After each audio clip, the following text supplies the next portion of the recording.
jam 12 kurang seperempat ya. Ini kita ngelembur dapat rosokan. Nanti bang BMS bang. Isi-isi ini nih baterai polimer. Polimer. Dapat rosokan ini ya. Wah, level 4 bantal. Loh, aku ngetik ngono nomornya polimer apa judulnya polimer kok ning YouTube. Betul. Betul. Polimer di sini iki padha wae. HP sini polimer. Nah, ini kan 0 volt ya. Ini 0 volt, kalau di dioda dia bunyi.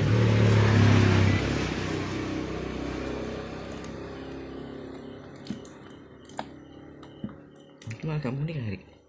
Pi berarti. Kita ya. Ki. Nah, ini di dada bunyi.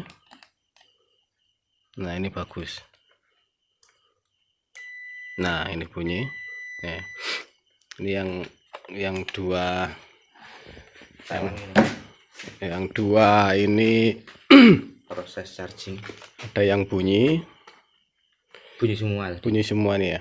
Nah, ini bunyi semua, itu terindikasi konslet ya, terindikasi konslet. Terus ini proses penyembuhan luka-luka dalam ini ya. Ini kita tuh 0,3 miliampere itu jatuhnya ya, 0,3 miliampere. Terus yang bawah ini 0,156 miliampere. Nah, ini kita pakai modul yang satunya, yang bawah ya, yang tadi 156 miliampere itu pakai TP 4056 atau 5046, ada silali.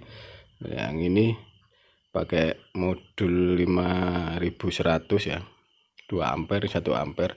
Ini bisa sembuh ya, ini bisa kalian terapkan. Coba kita cek semoga aja ya. Cek copot.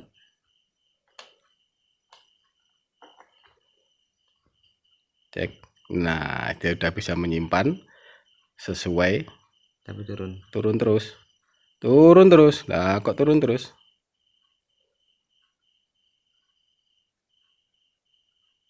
Biasa tahap awal. Tapi turunnya tetap nggak habis wi. Tetap ada sisa. Yang penting selnya bisa hidup kembali gitu aja. Nanti kita update untuk hasil selanjutnya ya gimana. Soalnya ini 0 volt. Gak apa-apa. Yakin? Kenapa apa? Dari 0 volt udah terisi kan ya. Yang penting bisa dia mau terisi gitu aja. Atau yang satunya tadi, atau semua sih kayaknya tadi ya, sempat ditembak-tembak pakai charger 12 volt, charger aki. Ini kalau pakai TP 5000 bagus kayaknya loh ya. Nanti kita update, nanti kita mau beli BMS nya dulu sama ini kalau ada nanti TP 5000 ya, yang khusus untuk LivePo. Ini kan untuk lithium ion, alhamdulillah bisa mencharger. Yang penting untuk dua model ini bisa memperbaiki, sudah punya reputasi untuk baterai lithium ion, bisa mendeteksi dan memperbaiki kondisi 0 volt untuk lithium ion. Dan kali ini saya percobaan ke LivePo 4, hasilnya kayak gitu. Udah ada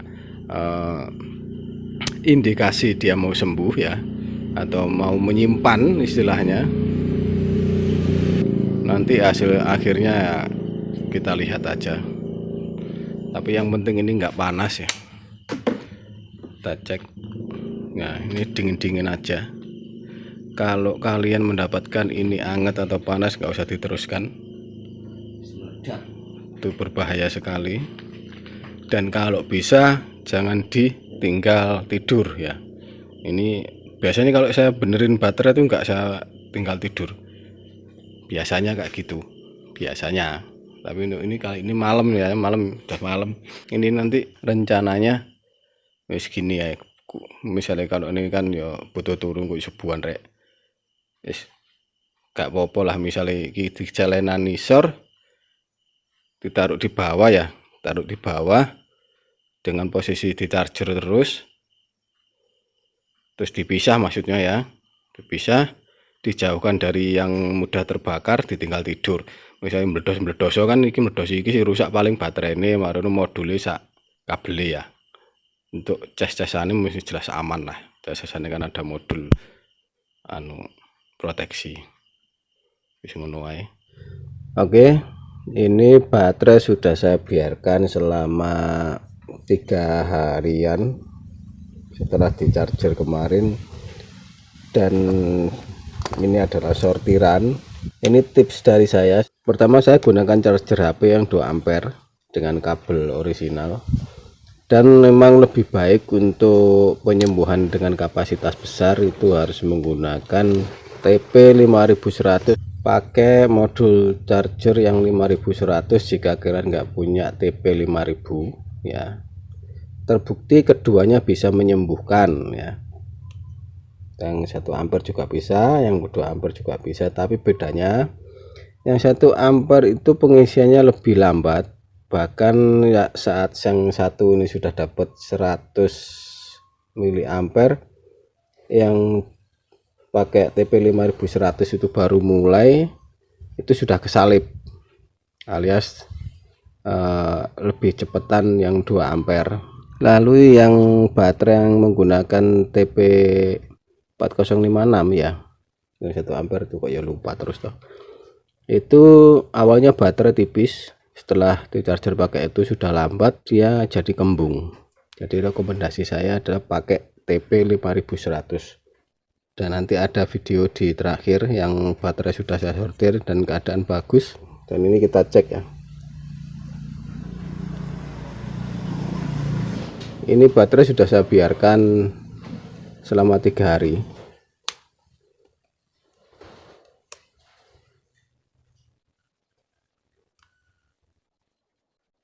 Yang atasnya berarti ini juga 29. Nah, ini tidak mengalami penurunan ampere, jadi baterai ini juga sembuh.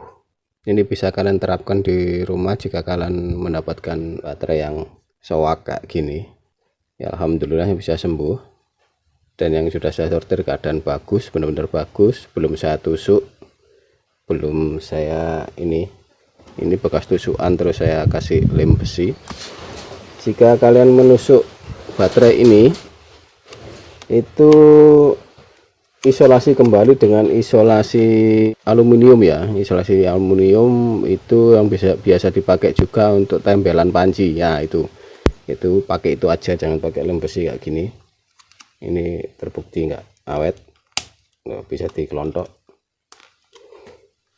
Oke, kita menuju ke proses pengepakan baterai, dan untuk hasilnya saya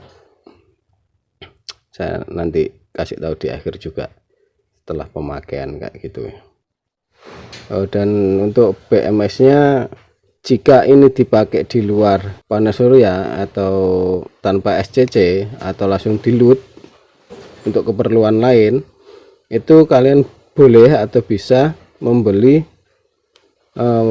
BMS yang jalur charging dan dischargingnya itu terpisah.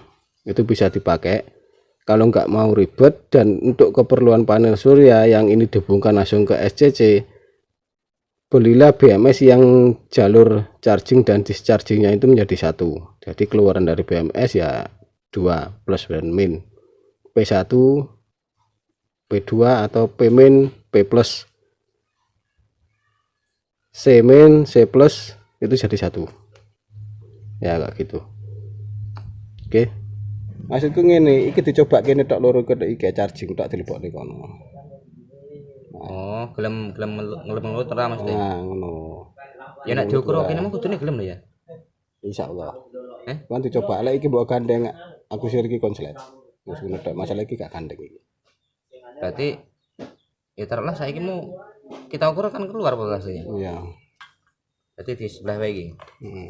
Iki cetok. Sebelah cewek. Cetok. Ini baterai yang kemarin ya, yang lifeboat itu yang rusak kemarin, dan sekarang udah bisa, udah sembuh. Kita pakein BMS untuk kita load lampu rumah yang untuk luar, yang kita nanti diinputkan dengan SCC. Jadi dia saat panel tidak menerima cahaya, lampu akan nyala, dan saat ada cahaya lampu akan mati. Biasanya kayak gitu ya, standarnya jam 6 sore ya. Nanti kita coba ya. Nah, karena ini beda, B1 B-min, ini B-min, ini P-min, dan ini C-min. Ini charging, ini loading, jadi nggak bisa digabung jadi satu. Kalau mau nggak ribet ya beli yang, jangan beli kayak gini, beli yang jalurnya 2 kayak ini. Nah iki iso iki nang kono panel langsung nang SCC ngelut kok kene, ngisi kene. Tapi W24 kandel-kandel ini ya. Waduh, waduh ring mah. Nah, kan ada api toh.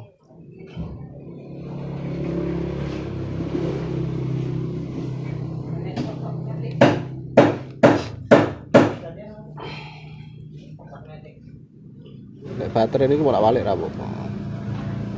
Sportivity lah. Panggah. Iya, rolas.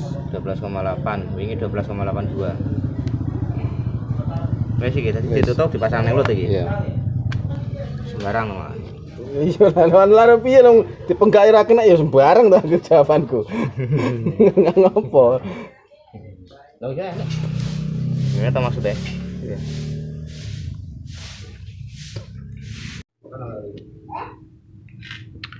Oke, ini proses charging pakai MP mode lithium.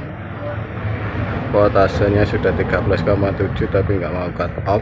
Mungkin ini untuk mode chargingnya itu nggak support dengan Livebo 4 juga bisa.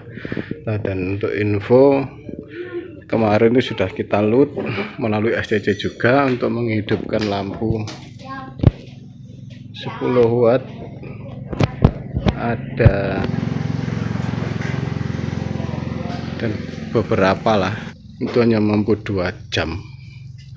Jadi setelah kita benerin pakai charger TP5100 penuh, kita kasih BMS, terus langsung kita ke SCC untuk load di malam hari. Itu jam 6 habis Isya 2 jaman lah, jam 8 lebih itu udah habis baterainya, lampunya udah mati. Nah, itu banyak faktor juga. Berarti belum sepenuhnya terisi bagus karena mode chargernya itu lithium, jadi kayak mode voltase semu. Terus untuk perkabelan lampu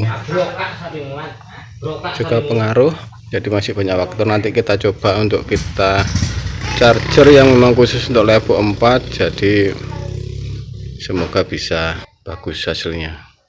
Nanti saya kasih kabar lagi.